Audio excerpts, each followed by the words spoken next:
ജാതി അധിക്ഷേപ പരാതിയിൽ ഏരിയ കമ്മിറ്റിയിൽ നിന്ന് നീതി കിട്ടിയില്ല എന്ന് പരാതിക്കാരിയായ Pathanamthitta Thiruvalla CPM area committee office secretary Ramya Balan. വിഷയത്തിൽ സംസ്ഥാന നേതൃത്വത്തെ സമീപിക്കും. നാളെ ജില്ലാ സെക്രട്ടറിയെ കണ്ട ശേഷം പോലീസിനെ സമീപിക്കുമെന്നും രമ്യ ബാലൻ അറിയിച്ചു. മഹിളാ association area president Haima C പിള്ളയ്ക്കെതിരെയാണ് രമ്യയുടെ പരാതി. നന്ദുഷ വിവരങ്ങൾ നൽകും. നന്ദുഷ, ഇതെന്താണ് രമ്യയുടെ പരാതി? ഇന്ന് രാവിലെയാണ് Thiruvalla area committee office secretary ആയിട്ടുള്ള രമ്യ ജാതി അധിക്ഷേപം നേരിട്ടായിട്ടുള്ള ഒരു പരാതി ഉന്നയിച്ച വാർത്ത പുറത്തു വരുന്നത്. CPIM തിരുവല്ല ഏരിയ സെക്രട്ടറിക്കും അതോടൊപ്പം പാർട്ടി ജില്ലാ നേതൃത്വത്തിനും പരാതി നൽകിയതായിരുന്നു രമ്യയുടെ വിശദീകരണം.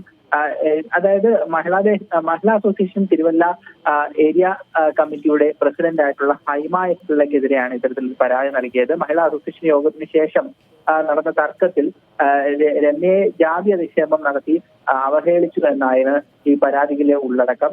എന്നാൽ ഇന്ന് തിരുവല്ല ഏരിയ കമ്മിറ്റി യോഗം ചേർന്നെങ്കിലും രമ്യയുടെ പരാതിയിൽ നീതി ലഭിച്ചില്ല എന്നാണ് രമ്യ അല്പം മുമ്പ് പ്രതികരിച്ചത്.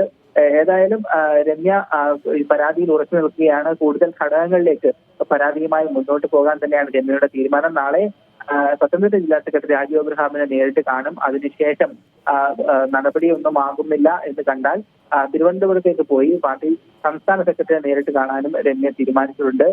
പട്ടികജാതി ക്ഷേമ സമിതിയിൽ രമ്യയ്ക്ക് പൂർണ്ണ പിന്തുണയുമായി ഒപ്പമുണ്ട്. തിരുവല്ല ഏരിയ കമ്മിറ്റി PKSന്റെ തിരുവല്ല ഏരിയ കമ്മിറ്റിയും ഇത്തരത്തിൽ പാർട്ടി ഘടകങ്ങളിലൊക്കെ തന്നെ പരാതിയുമായി എത്തിയിട്ടുണ്ട്. ശക്തമായ നിലപാട് ഹൈമയ്ക്കെതിരെ സ്വീകരിക്കണമെന്നാണ് PKSന്റെ ആവശ്യം.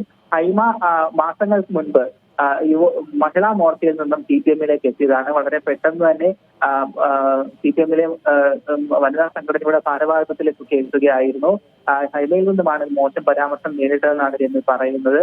ഏതായാലും പരാതിയിൽ ഉറച്ചു നിൽക്കുകയാണെന്നും കൂടുതൽ ഘടകങ്ങളുമായിരിക്കും പോലീസിലേക്കും പരാതിയുമായി മുന്നോട്ട് പോകുമെന്നും രമ്യ ആവർത്തിച്ച് പറയുകയാണ്. നമ്മുടെ